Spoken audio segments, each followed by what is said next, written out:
조 바이든 대통령이 최근 미국 내에서 벌어지고 있는 구인난 논란과 관련해서 기업들이 종업원의 임금을 인상해야 한다라는 점을 강조했습니다. 또 캘리포니아주가 어제 총액으로 전국 최대 규모인 백신 복권 시행을 발표했는데 앞으로 2주 뒤인 6월 15일 150만 달러를 받을 행운의 10명이 결정이 됩니다. 오늘 이런 소식들을 전해드립니다. 조영석 국장. 안녕하십니까. 연방 실업수당 때문에 사람을 고용하기 어렵다라는 지적이 나오고 있는데 조 바이든 대통령은 기업들이 임금을 올려야 된다, 그렇죠. 이런 주장을 하고 있습니다. 네, 그렇습니다. 조 바이든 대통령이 어제 아주 명확하게 답을 했습니다. 임금을 인상해라. 아니, 사람을 뽑고 싶으면 사람들이 거기 들어가서 일하고 싶을 만큼 돈을 더 주면 오지 않겠냐. 너네들이 돈을 제대로 안 주면서 누구 탓하냐. 좀 이런 얘기입니다. 그러니까 최근에 구인난을 연방실업수당 지급 탓이라고 하는 거는 정말 말도 안 된다는 얘기 한마디로 일축했고요. 그러니까 일하고 싶은 사람이 여러 가지 초이스가 있는데 그중에 여기를 선택해서 여기서 일하겠다. 그런 만큼의 어떤 매력을 보여줘야 되고 그 매력이란 건 임금 인상이라는 거죠. 임금 인상을 하란 얘기입니다. 적어도 구인난의 이유가 실업수당 때문은 아니라는 겁니다. 그러니까 실업수당이 연방 실업수당이 일주일에 $300 아닙니까? 그러니까 한 달로 치면 뭐 한 $1,000, $1,200 정도 되는데 그럼 그 정도 돈 때문에 그 직장에서 뽑아준다는데도 안 간다고 그런다면 그 직장이 얼마나 돈을 안 주는 거냐 이런 얘기겠죠. 그래서 사람들이 일하고 싶은 마음이 들 정도의 돈은 줘야 된다. 그게 최소한 그 정도의 임금 인상은 해주면서 일을 시킬 생각을 해라. 이게 조 바이든 대통령의 메시지였습니다. 그러니까 구체적인 근거는 뭐예요? 네. 인상을 해야 된다는 근거는? 그러니까 구인난에 따라서 지금 그러니까 사람이 필요한데 사람을 못 뽑잖아요 지금. 네, 그래서 지금 고용이 뭐 부진한 상황인데 결국 이 이유가 실업수당 받으니까 놀고 먹을 수가 있는데 왜 일하겠냐 이제 이런 논리를 사람들이 기업들이 많이 펴고 있는데 돈을 많이 주면 일하고 싶은 사람이 넘쳐난다는 거죠. 그러니까 돈은 아주 최저로 주면서 너 일 왜 안 해 이러면 안 한다는 거죠. 그러니까 이거는 사람들이 일할 수 있는 일을 하고 싶은 동기를 좀 부여해야 된다는 얘기고요. 특히 이제 조 바이든 대통령이 강조한 것은 저소득층. 저소득층의 경우에는 임금 인상이 정말 중요하다. 이제 이 얘기를 강조했습니다.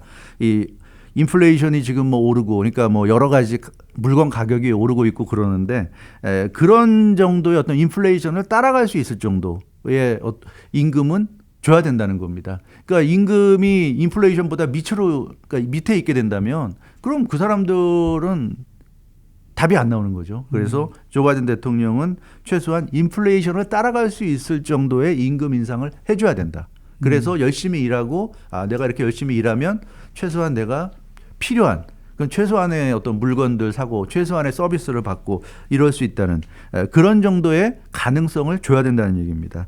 그래서 조 바이든 대통령이 하는 얘기는 그거예요. 지금 많은 기업들이 임금 인상을 무슨 버그처럼 여기고 있다. 컴퓨터로 치면 버그가 일어나면 작동이 안 되잖아요. 그러니까 임금 인상이 무슨 원흉인 것처럼 임금 인상하면 뭐 스몰 비즈니스가 어렵고 다 힘들고 망한다 이런 얘기. 근데 그렇게 생각해서는 안 된다는 얘기죠. 임금 인상을 그런 식으로 하면 결국 다 죽자는 얘기. 그냥 일하는 사람은 너무 돈을 조금 주니까 일 안 한다고 그랬고 그러면 일을 할 사람을 찾질 못하니까 결국 노동자도 망하고 무슨 스몰 비즈니스도 망하고 대기업도 망하고 다 망하는 거죠. 그렇게 따지면. 어디서 무슨 노예를 구할 수도 없잖아요. 최소한의 임금을 주면서 노예처럼 부려먹을 수 있는 사람은 없어요 지금. 그렇기 때문에 조 바이든 대통령은 이것은 임금 인상은 버그라고 생각하지 말고 이게 문제라고 생각하지 말고 피처, 기능이라고 생각해라 이런 얘기를 했습니다. 그러니까 노동자들이 일을 할 수 있게 또 일을 하고 싶은 의욕이 생길 정도의 임금을 줘라 이제 이런 얘기를 했고요. 고용주들이 노동자들을 유치하기 위해서 높은 임금을 내걸고 회사 간에 서로 경쟁하는 모습 그런 모습을 보고 싶다 이런 얘기까지 했습니다. 그래서 조 바이든 대통령은 실업수당이나 이런 거 탓하지 말고 실업수당 일주일에 $300 주는 것만큼의 경쟁력도 없는 임금을 주면서 일하라고 하는 거는 그게 잘못된 것 아니냐 이런 지적을 지금. 근데 이제 기업은 또 기업대로 사정이 있을 거 아니겠습니까? 뭐 이윤이 많이 남는데 지금 임금을 안 올려주는 것도 아니고 기업은 기업대로 어려움이 많을 텐데 과연 이렇게 임금을 인상하는 게 이렇게 최선이라고 얘기할 수가 있을까요? 뭐 경제 전문가들은 자신의 어떤 그동안의 어떤 본인의 학설이라든가 여러 가지 본인의 가치관이라든가 이런 거 가지고 의견이 엇갈려요. 임금 인상이 필요하다는 전문가도 있고 임금 인상을 하면 뭐 지금 말씀하신 대로 기업이 힘들어지고 뭐 물가가 오르고 하니까 안 좋다. 여러 의견들이 엇갈리는데 조 바이든 대통령은 이 얘기를 하고 있어요. 조 바이든 대통령의 의견은 이렇습니다. 종업원들이 임금만 받아가는 존재가 아니다. 그러니까 좀 착각들을 많이 하고 있는데 종업원이라는 존재는 어쩔 수 없이 내가 돈을 벌기 위해서 나 혼자 일을 해서 돈을 벌 수가 없으니까 결국은 사람을 시켜야 되고 시키다 보니까 인건비가 들어가는. 그러니까 오로지 비용으로만 생각을 해서 판단을 하니까 많이 주면 손해다 이런 생각을 하는데 종업원들은 임금만 받아가는 존재가 아니라는 거죠. 종업원들이 일하는 시간, 근무하는 시간 동안에는 일을 해서 돈을 받아가지만 그 외의 시간에는 소비자란 얘기예요. 그 얘기입니다. 그래서 종업원들의 임금이 늘어나면 그만큼 소비 여력이 늘어난다. 그러니까 종업원들에게 정말 그 최저임금, 최저한의 임금만 준다면 결국 모든 사람들이 그렇게 적은 임금을 받고 사는 거잖아요. 그럼 그 사람들은 돈을 쓸래야 쓸 돈도 없고. 그러니까 뭐 식당이건 또는 뭐 어떤 물건을 파는 가게건 어떤 서비스를 제공하는 업체건 그런 서비스를 이용하고 그런 물건을 사줄 사람이 없는 거예요. 임금이 안 올라가면. 그렇기 때문에 조 바이든 대통령 얘기는 종업원에게 임금을 주는 것을 단순한 비용이라고 생각하지 말고 결국 내 그 물건을 사줄 그런 소비자가 늘어난다. 이런 생각을 하라는 얘기예요. 그러니까 내가 데리고 있는 종업원은 몇 명이지만 다른 데서도 다 똑같은 그런 식으로 임금을 인상해 준다면 결국 모든 사람들이 그 사람들이 다 이제 소비에 나설 것이고 소비가 진작될 것이고 그러니까 지금보다 더 나은 상황이 될 수 있다. 그렇다고 해서 임금 인상 안 하고 계속 이렇게 임금을 억제하고 이러다 보면 극소수의 일부 부자들만 바라보면서 장사할 수 없지 않느냐. 이제 이런 논리가 되겠습니다. 그래서 종업원들의 임금으로 나가는 돈은 다 수익으로 돌아온다. 네, 이런 이제 얘기입니다. 논리가 되겠습니다. 아니 이제 그렇잖아요. 근데 경제학적으로 따질 때 이런 논리도 있단 말이에요. 임금을 올려주면은 아까 말씀하신 대로 소비가 늘어날 것이고 소비가 늘어나면은 물가도 올라갈 것이고 인플레이션이 될 것이고 그렇게 된다 그러면 또 마찬가지 아니냐라는 또 반박이 또 나오게 된단 말이에요. 그래서 이 임금을 인상해 주면 인플레이션을 부추기는 게 아니냐 뭐 이런 또 주장들도 나오고 있단 말이에요. 그렇죠. 근데 그게 이제 임금을 인상해 주면 인플레이션이 오르는데 사실 그거는 임금을 올려주면 어떤 기업이 됐건 스몰 비즈니스가 됐건 임금을 올려주면 그만큼 내 비용이 많이 드니까 결국 가격을 올리죠. 조그마한 뭐 식당에서도 임금을 올려주면 뭐 9불 받던 걸 이제 11불 받고 이런 식으로 올리잖아요. 가격을 인상하잖아요. 그래서 결국은 소비자에게 전가시키고 기업도 마찬가지죠. 종업원들 임금을 올려주면 뭐 아이폰이 뭐 900불 하던 게 이제 1000불이 되고 이런 식으로 이제 가니까 결국 이 부담이 이제 증가한다. 그게 이제 인플레이션으로 간다. 이제 이런 논리인데 조 바이든 대통령이 그 얘기를 하고 있어요. 기업이익이 지금 수십 년 만에 최고치다. 기업들이 어마어마한 이익을 내고 있다고 지금 얘기하고 있습니다. 실제로 실적 나오는 거 보면 수십 년 만에 최고치의 이익을 보고 있다. 이런 얘기를 하고 있어요. 그런데 임금은 70년, 수십 년 동안 거의 제자리 걸음, 얼마 오르지 못하고 있다는 얘기예요. 그래서 기업들의 실적은 엄청나게 올라가고 있는데 임금은 제자리 걸음, 오른다고 해봐야 아주 완만하게 오르고 있다. 그러니까 이거는 아니란 얘기예요. 그래서 일각에서 주장하는 대로 임금이 오르면 물가가 오른다는 건 맞지 않다. 왜냐하면 기업들이 너무나 많은 이익을 지금 내고 있기 때문에 그리고 그 이익을 내는 만큼 충분히 종업원들에게 임금으로서 보상을 해주지 않았기 때문에 지금 소비자 가격을 올리지 않고도 노동자 임금을 높일 여지가 차고 넘친다. 이렇게 조 바이든 대통령은 얘기를 했습니다. 그러니까 조 바이든 대통령 얘기는 그거죠. 종업원 임금 인상해 준다고 해서 가격 올리면 그건 참 나쁜 기업이다. 그러니까 그렇게 안 하고도 충분히 지금 어마어마한 이익을 내고 있는데 종업원들 임금을 그렇게 올린다고 해서 바로 제깍 가격 올리는 것은 그건 정말 그 나쁜 기업이다. 이제 이런 얘기인데 어찌됐건 조 바이든 대통령의 논리는 그렇습니다. 기업들은 수십 년간 어마어마한 이익을 냈고 임금은 오르지 않았기 때문에 지금은 임금을 올려줘도 충분하다. 이런 얘기인데 근데 좀 글쎄요. 이게 좀 그러니까 뭐 대기업을 향한 그러한 이제 이 어느 정도의 워닝이다 그런다 그러면 이해가 갑니다만은 사실 한인타운에 있는 한인 업주들처럼 정말 소규모로 이렇게 비즈니스 하는 사람들이 과연 그렇게 정말 함께 임금을 올려주고 충분히 서바이브를 할 수 있을까? 이건 사실 또 그렇게 간단한 문제는 아니죠. 조 바이든 대통령이 얘기하는 거는 당연히 대기업에 대한 얘기죠. 예, 당연히 그렇죠. 지금 무슨 뭐 몇 명 쓰지도 않는 사람들이 임금 인상해줘봐야 예를 든다면 그 스몰 비즈니스 하는 입장에서는 큰일이지만 전체적인 대통령이 바라보는 입장에서는 그건 사실 크게 영향을 안 끼치죠. 큰 데서 임금 인상을 해줘야 그 파급 효과가 밑으로도 내려갈 것이고 그래서 이게 긍정적인 효과를 낼 수 있다. 이제 이런 의미니까 이거는 당연히 큰 기업들 얘기하는 거죠. 알겠습니다. 아, 대기업들. 그렇습니다. 네. 네. 어제 이 시간에 캘리포니아 주에서는 백신 복권이 없다라고 우리가 얘기를 했는데 네.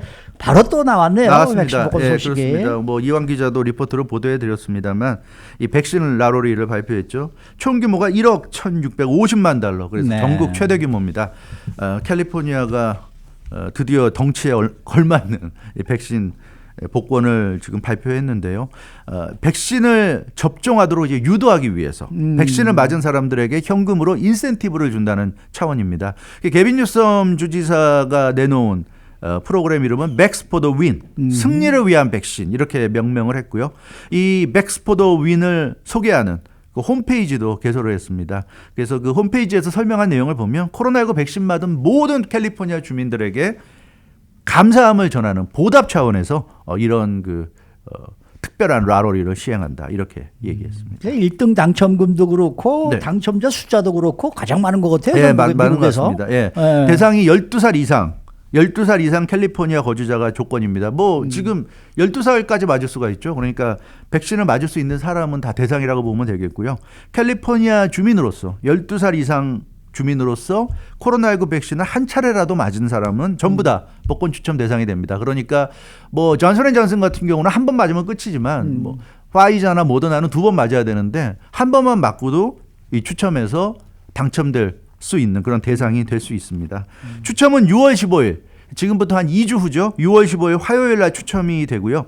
1등 당첨금이 150만 달러. 네. 10명을 뽑습니다. 괜찮네요. 예, 그러니까 1등 당첨금 합치면 1,500만 달러가 네, 되겠죠. 네. 또 다른 30명. 이 사람들은 각각 5만 달러씩 지급합니다. 네. 그 30명 가운데 15명은 6월 4일 금요일 날 추첨이 되고요. 나머지 15명은 6월 11일 금요일 추첨되는데 이게 뭐 할 건 아무것도 없어요. 백신만 맞으면 됩니다. 그리고 그냥 기다리면 됩니다. 그러면은 추첨이 이루어지고 만약에 따로 신청하는 것도 없고 없죠. 당연히 없죠. 네. 백신만 맞으면 되고요. 그리고 만약에 당첨이 된다면 캘리포니아 주에서 이제 연락이 올 겁니다. 네. 연락이 오면 기분 좋게 받으시면 될 것 같습니다. 돈이 아니라 카드로 지급하는 것도 있다면서요. 네, 그렇죠. 거액의 상금 외에도 가상카드, 뭐 네. 식료품 기프트카드 형태의 50달러짜리 카드도 지금 포함되어 있는 것으로 나타났어요. 그래서 이건 굉장히 많이 뿌려질 것 같습니다. 캘리포니아 네. 주민 200만 명에게 오. 200만 명에게 가상카드, 기프트카드로 하나당 50달러짜리 네, 이 네. 카드가 200만 명에게 뿌려진다 그러니까 아마 확률상 그 150만 달러 10명이나 5만 달러 30명에 들어갈 가능성은 높진 않겠지만 이 기프트카드나 가상카드 200만 명 안에 들어갈 가능성은 꽤 찬스가 있지 않을까 이런 네. 느낌이 있어요. 그래서 어찌됐건 이 카드로 지급하는 총액도 1억 달러에 지금 달한다고 그럽니다. 근데 캘리포니아에서 참고로 지금 12살 이상 시민들 중에 약 1,200만여 명 정도가 아직도 백신을 지금 맞지 않았습니다. 그러니까 아직 상당수의 사람들이 맞지 않았는데 글쎄요, 뭐 이런 그 프로그램 때문에 맞을런지 모르겠는데. 뭐 도움이 되겠죠. 그럴까요? 네. 근데 뭐 일각에서는 게빈 뉴섬 주지사가 지금 리콜 선거를 앞두고 있기 때문에 돈을 지금 마구 뿌려대고 지금 있다. 게빈 뉴섬 주지사는 뭘 하건 그러한 얘기를 항상 나오게 되어 네, 있습니다. 그런 비판을 받고 있는데 어찌됐건 뭐 복권에 당첨될 가능성이 우리에게도 지금 생긴 거니까. 아니 그러니까 뭐 지금 아직 백신 안 접종을 하지 않으신 분들 계시면 지금이라도 가서 맞으세요. 그래서 혹시 압니까? $50짜리 카드라도 받을 수 있을지. 다른 주들도 지금 많이 있죠, 네, 이런 게. 많이 있죠. 뭐 어제 오하이오주 얘기도 전해드렸습니다만 메릴랜드주 매일 $40,000를 상금으로 지급하고 있습니다. 어허. 그래서 총 $200만 규모로 해서 $200만 다 소모할 때까지 매일같이 지금 지급을 하고 있고요. 뉴욕은 총 규모 $500만, 네. $500만. 이거 뉴욕 같은 경우는 즉석에서 확인할 수 있는 코로나19 백신 맞은 사람들에게 $20짜리 긁는 복권을 지급해서 그 자리에서 꽝인지 당첨인지를 네. 알 수 있게 한다고 그럽니다. 뭐 액수가 $20니까 뭐 당첨돼도 큰 건 아니지만 아주 작은 즐거움을 얻을 수 있는 네. 그런 그 복권을 주고 있고요. 오늘까지 그 뉴욕주에서 운영하는 10곳의 예방접종소에서 이 긁는 복권을 지급한다고 그럽니다. 그리고 뭐 콜로라도, 오레곤, 켄터키 다양한 그 복권 인센티브 프로그램을 내걸고 있다고 그러는데 아무튼 참 뭐 대단한 것 같습니다.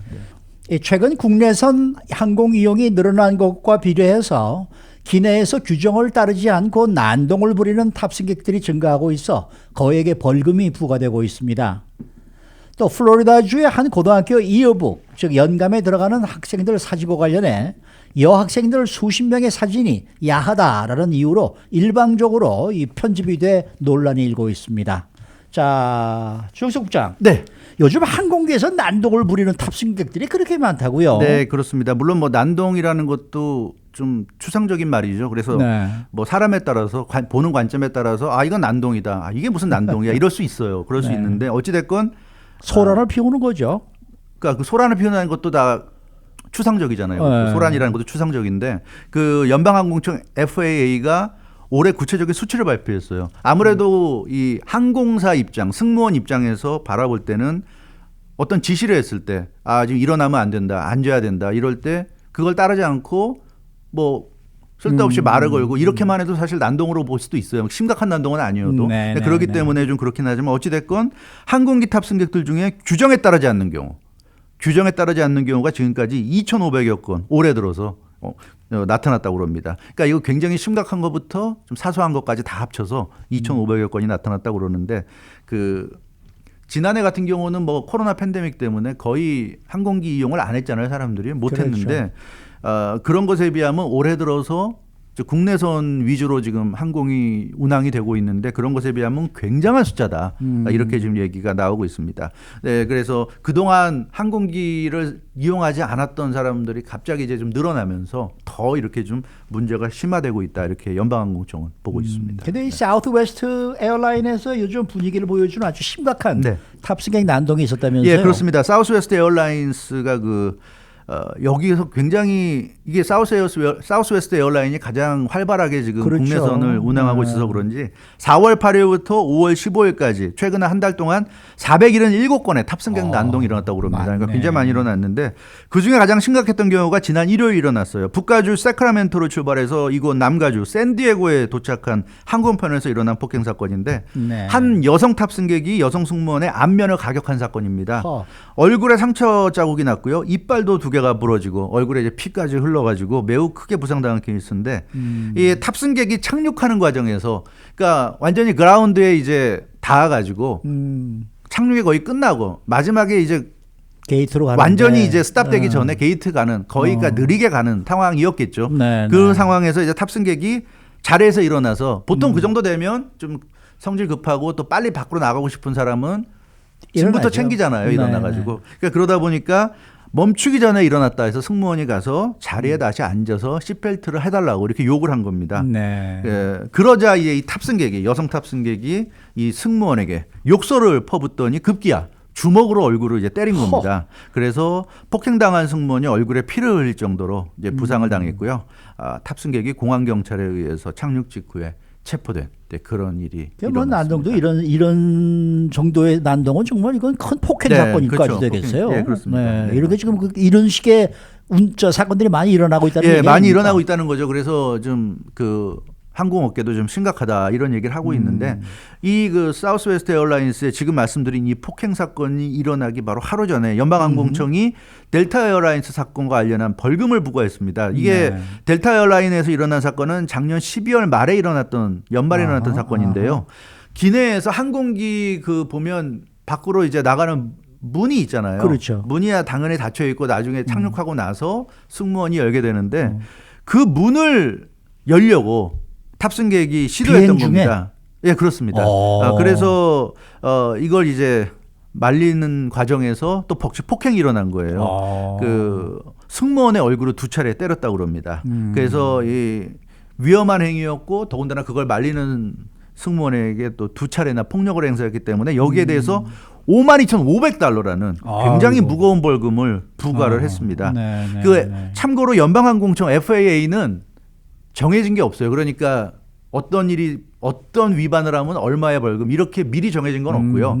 어떤 일이 벌어질지 알 수 없기 때문에 이 항공기 내에서 일어나는 이런 사건은 그때 사건이 일어날 때마다 FAA가 판단을 해서 벌금을 부과합니다. 근데 이번 경우는 상당히 무겁다고 보고 52,500달러를 부과했는데 최근 들어서 이 FAA가 이렇게 기내에서 난동이나 폭력이 일어나는 경우에 벌금 부과액을 굉장히 세게 때리고 있어요. 그래서 최저 9,000달러에서 최고 52,500달러. 그러니까 사소한 거라도 이게 문제가 돼서 적발이 돼서 FAA까지 올라가게 되면 9,000달러를 낼 수 있다는 거. 그러니까 주의를 하셔야 될 겁니다. 이게 그러니까 뭐 거액의 벌금이니까 뭐 사실 뭐 거액의 벌금 때문이 아니더라도 이런 거 정말 조심을 좀 해야죠. 물론 당연히 그렇습니다. 근데 이제 어찌 됐건 내 생각에는 별것도 아닌데 아니 뭐 승무원하고 뭐 좀 언쟁할 수도 있다고 생각할 수 있는데 잘못하면 9,000불을 부과받을 수 있어요. 가장 대표적인 게 마스크 착용을 거부하는 사람에게 9,000달러의 벌금이 부과됐어요. 그러니까 사실 마스크 착용을 거부하는 거는 그냥 어떻게 보면 사소한 거잖아요. 사소한 건데 이게 이제 그 방역수칙 위반이 되기 때문에 그리고 승무원이 요구하는 따르라고 한 것을 지금 위반하는 거기 때문에 FAA가 이거 마스크 쓰라는 거 안 쓴 경우에 9,000달러의 벌금 부과했습니다. 그러니까 이 사소하다고 생각하는 게 엄청난 벌금으로 돌아올 수 있다는 걸 생각하셔야 되겠고요. 몰래 술을 가지고 탑승해서 기내에서 술을 계속 마신 사람, 술 마시지 말라고 승무원이 얘기까지 했는데 그 듣지 않고 마신 사람한테는 18,500달러의 벌금이 부과됐습니다. 그러니까 이 사람이 술 마시고 무슨 행패를 부린 건 아니고 그냥 술을 마신 건데 승무원이 마시지 말라고 한 지시를 안 따랐어요. 근데 그게 18,500달러입니다. 그러니까 이것도 주의하셔야 될 겁니다. 아, 내가 좀 가져간 뭐 음료를 좀 마신 건데 아닙니다. 그거 안 되죠. 그게 근데 뭐 몇백 달러도 아니고 18,500달러까지 벌금이 부과될 수 있다는 거 아셔야 되겠고요. 그 기내에서 비행 중에 폭발물이 설치됐다면서 죽여버리겠다고 위협한 탑승객에게 27,000달러 벌금이 부과됐어요. 그러니까 실제로 폭발물이 설치된 건 아니지만 말로만 그렇게 한 건데도 27,000달러의 벌금이 부과된 겁니다. 근데 이 사람은 굉장히 그 위험한 실제로는 아니라고 하지만 어찌됐건 굉장히 그 위협을 가한 거잖아요. 그렇죠. 그래서 이건 형사처벌가 형사처벌을 받으면서 동시에 27,000달러까지 지금 페이를 하게 됐으니까 굉장히 좀 많은 피해를 본인 입장에서는 이제 피해를 입게 된 건데 이 FAA는 앞으로도 강력히 대응을 할 것이라고 이렇게 밝히고 있어요. 그러니까 비행기 타시는 분들, 항공기 타시는 분들 조심하셔야 될 겁니다. 본인 생각에는 이건 억울하다. 이건 승무원이 잘못한 것 같다 생각해도 따르십시오. 안 그러면 9,000달러, 15,000달러 이런 벌금 쉽게 받을 수 있습니다. 자, 플로리다의 한 고등학교에서 연감에 들어가는 사진 때문에 난리가 났다. 이런 소식이 지금 그렇습니다. 이 플로리다주의 세인트 존스 카운티에 있는 바트램 트레일 하이스쿨이 문제의 학교인데요. 이어북에 들어가는 사진을 수정했다가 학생들이 이걸 발견하고 아주 거세게 반발해서 아주 곤혹스러운 상황에 빠졌다고 합니다. 무슨 사진을 어떻게 수정한 거예요? 네, 이 바트램 트레일 하이스쿨에 이어북을 발간하면서 이어북에는 학생들의 사진이 들어가잖아요. 근데 여학생 80명의 사진을 동의 없이 사전에 얘기도 안 하고 일방적으로 수정했는데 수정한 이 여학생 80명의 그 이어북 사진을 보면 뭐 또 가슴골이 살짝 드러났어요. 그러니까 사진을 찍다 보면 가슴이 약간 파인 옷을 입으면 가슴골이 살짝 드러날 수 있는데 이걸 전부 다 일괄적으로 수정을 해서 그냥 밋밋하게 전혀 드러나지 않게 이렇게 바꾼 겁니다. 그러니까 뽀샤버렸네요. 그러니까. 네, 그렇습니다. 그렇게 한 건데 원본 사진과 비교하면 매우 어색하고 저도 이 사진을 봤는데 원본 사진과 비교하면 원본은 굉장히 자연스러운데 이렇게 그 에디트한 사진은 굉장히 어색하고 답답해서 딱 티가 나더라고요. 아니 근데 뭐 28명이나 되는 80명이나 되는 여학생들 사진을 바꿨다면서요? 네. 그러니까 이 세인트 존스 카운티 교육부가 지금 이 당사자 학교가 바트램 트레일 하이스쿨인데 이 하이스쿨은 얘기를 안 하고 있고 이 하이스쿨을 관리 감독하는 세인트 존스 카운티 교육부가 지금 얘기를 했는데 그 이어북 사진의 경우 규정이 있다. 그 드레스 코드 가이드라인이 있는데 여기에 어긋나기 때문에 일괄적으로 이렇게 에디트했다, 수정을 했다 이렇게 얘기하고 있습니다. 그러니까 80명의 여학생들 경우에 이 드레스 코드에 비춰볼 때 부적절했다. 가슴골이 드러났기 때문에. 그래서 이어북을 제작한 그 여교사, 그 코디네이터한 여교사가 결정을 한 일이다. 이렇게 설명을 했습니다. 그래서 가슴골을 없앤 사진으로 수정을 하기로 결정을 했고 실제로 그렇게 이어북을 만든 것으로 알고 있다. 이렇게 교육부가 대신 지금 답을 해줬습니다. 네. 네. 학생들의 반발이 뭐 만만치 않지 않습니까 지금? 만만치 않은 정도가 아니라 좀 어마어마합니다. 굉장히 좀 얘기하고 있는데 뭐라고 얘기하냐면 이 80명의 여학생들은 매우 수치스럽고 당황스럽고 성적으로 모욕감까지 느낀다 이렇게 얘기하고 있어요. 9학년 여학생 라일리 오키프 이 여학생은 이 단순히 이어북 사진을 수정한 게 문제가 아니다 이렇게 얘기하고 있습니다. 이번 일로 학교 측의 현실 인식이 얼마나 문제가 있는지 정말 심각하게 느끼고 있다고 얘기하고 있고요. 학교가 갖고 있는 이중잣대를 그대로 드러냈다 이런 얘기도 하고 있습니다. 남학생들이 노출된 의상을 찍은 사진에 대해서는 아무 문제의식이 없고 여학생들의 가슴골이 살짝 드러난, 저도 이 사진을 봤는데 전혀 아무 문제가 없는데 가슴골이 살짝 드러났다고 해서 이거를 이렇게 부적절하다고 수정을 했다는 게 너무나 충격적이다. 이제 이런 얘기를 하고 있고요. 학교 관계자들이 여학생을 볼 때 어떤 시선으로 보는지 알 것 같다. 이런 얘기를 여학생들이 좀 하고 있습니다. 좀 그 생각을 하면 학교에 있는 교사나 관계자들이 우리를 볼 때 어떤 생각을 하면서 볼지 그 생각을 하면 너무 지금 혐오스럽고 끔찍하게 느껴진다 이런 얘기까지 하고 있어요. 그러니까 라일리 오키프는 그래서 이번 결정이 여학생들을 보호하는 것이 아니다. 오히려 수많은 여학생들을 불편하게 만들었다 이렇게 토로했습니다. 이런 약간의 노출마저도 옷 자체가 그런 옷이기 때문에 자연스러운 노출이 이루어진 건데 그것마저도 이어북에서 용납되지 않는다는 사실에 여학생들이 모두가 큰 충격받았다 이렇게 인터뷰했고요. 또 다른 9학년 여학생 조 이하노는 학교에 대한 역겹다는 감정이 든다 이런 얘기까지 했어요. 그러니까 학교 관계자들이라는 사람들이 이어북의 사진을 보고 살짝 가슴골이 드러난 사진을 보고 가장 먼저 여학생들의 가슴부터 쳐다봤나 이런 얘기를 하고 있습니다. 그래서 그런 생각을 하니까 이 학교 관계자들이 너무나 역겨워서 정말 공포심이 들 지경이다. 그러니까 여학생들을 바라볼 때 가슴부터 쳐다보는 이런 사람들을 생각하니까 아주 불쾌하고 정말 수치스럽다 이런 얘기를 하고 있습니다. 이런 그 시대에 뒤떨어진 드레스 코드를 가지고 성적인 잣대를 들이댄다는 게 참 기가 막히다 이런 얘기를 하고 있고요. 너무나 그 특정한 가치관을 요구하는 기성세대 이런 기성세대에게 끌려다니지 않겠다 이런 얘기를 여학생들이 지금 했는데 그래서 이것도 요즘 많이 나오는 말 꼰대 문화라고 할 수도 있겠는데 어찌됐건 간에 근데 글쎄요. 그런데 그런 게 문제가 된다고 생각을 했으면 사진을 찍을 때부터 드레스 코드를 줬었어야죠. 예를 들어서 이런 옷은 입지 말아라. 뭐 예를 들어서 가슴골이 드러나는 옷을 입지 말고 찍어달라. 이런 식으로 미리 얘기를 한 다음에 무슨 뭐 좀 이게 문제가 있다 그러면은 뭐 뽀샵으로 해도 괜찮다고 생각을 합니다만은 이건 좀 너무했어요. 그리고 사진을 보니까 뭐 그렇게 아까 말씀하신 대로 이렇게 심각하지가 않은데. 전혀 심각하지 않았고요. 그리고 사진 찍는 사람도 이런 걸 몰랐을 리가 없고요. 사진 찍는 사람도 전혀 문제가 없으니까 사진을 찍었던 것으로 보여지는데 근데 이건 참 좀 그렇지 않나 싶고 뭐 드레스 코드라는 것도 물론 당연히 필요할 수 있고 또 지켜야 될 부분도 있겠습니다만 너무 이거를 과도하게 이러면 이게 이렇게 반발이 나오는 것 같아요. 아무튼 우리에게 많은 것을 생각해 주는 그런 또 해프닝이 아닌가 싶습니다. 수고 많으셨습니다. 주영수 국장이었습니다.